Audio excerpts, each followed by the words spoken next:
Hallelujah. आइए हम मेरी भविष्यवाणी की पुस्तक में से आज के वचन को पढ़ते हैं।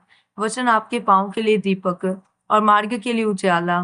यहोशू 1:8 में लिखा है, अवस्था की पुस्तक के चित्त से कभी ना उतरने पाए, इसी में दिन रात ध्यान दिए रहना, इसलिए कि जो कुछ उसमें लिखा है उसके अनुसार करने की तू चौकसी करे, क्योंकि ऐसा ही करने से तेरे सब काम सफल होंगे और तू प्रभावशाली होगा। मेरे प्रिय बाइबल बताती है कि जब आप परमेश्वर का वचन पढ़ते हैं और वचन के अनुसार चलते हैं, अपने आप में सतर्क रहते हैं, पाप नहीं करते हैं। जिस तरह वचन में लिखा है कि तू व्यभिचार ना करना, पवित्र बन क्योंकि तुम्हारा बुलाने वाला पवित्र है, तो आप व्यभिचार से दूर रहते हैं। तो फिर परमेश्वर का वचन आपके पाँव के लिए दीपक का काम करता है और आपको जिस मार्ग पर जाना है उसमें अगुवाई करता है। बाइबल बताते हैं कि जब पतरस याफा में था तो वह दोपहर को प्रार्थना कर रहा था, अपने मन में दुविधा में था। उसी समय कुरनेलियस पतरस को बुलाने के लिए 3 लोगों को भेजता है। जब पतरस कुरनेलियस के घर जाता है तो वह वहां जाकर सुसमाचार प्रचार करता है और कुरनेलियस का पूरा घराना बपतिस्मा लेता उधार पाता है। इसलिए जब आप वचन पढ़ते हैं और उस पर चलते हैं तो परमेश्वर किसी ना किसी को आपके जीवन का अगला कदम बताने के लिए भेजता है कि आगे तुझे क्या करना है, क्या कहना है।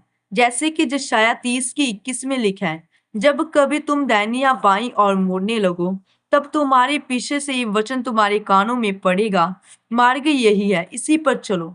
जैसे आप एक टार्च को लेकर चलते हैं और उसका प्रकाश आपको रास्ता दिखाता है, वैसे ही जब आप वचन के अनुसार चलते हैं तब परमेश्वर आपके लिए ईश्वरीय मददगार भेजता है और आपको पता चलता है कि अब अगला कदम क्या होगा। इसी तरह से परमेश्वर का वचन आपके पाँव के लिए दीपक और मार्ग के लिए उजियाले का काम करता है।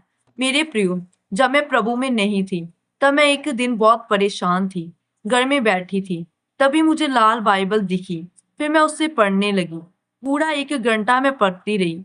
तब मुझे बहुत शांति मिली और मैं बहुत आनंदित हुई। उसी तरह अगर आप आज चाहे जिस भी परिस्थिति में हो या बीमारी में हो, जब आप वचन पढ़ते हैं तो वचन आपको हियाव देता है, आपके लिए ईश्वरीय मददगार भेजता है, परमेश्वर आपकी अगुवाई करता है। इसलिए आप अपना ध्यान दिन रात वचनों पर लगाए रहें। आमीन। आइए हम मिलकर प्रार्थना करते हैं। सर्वशक्तिमान परमेश्वर, इस वचन के लिए मैं आपका धन्यवाद करती हूँ।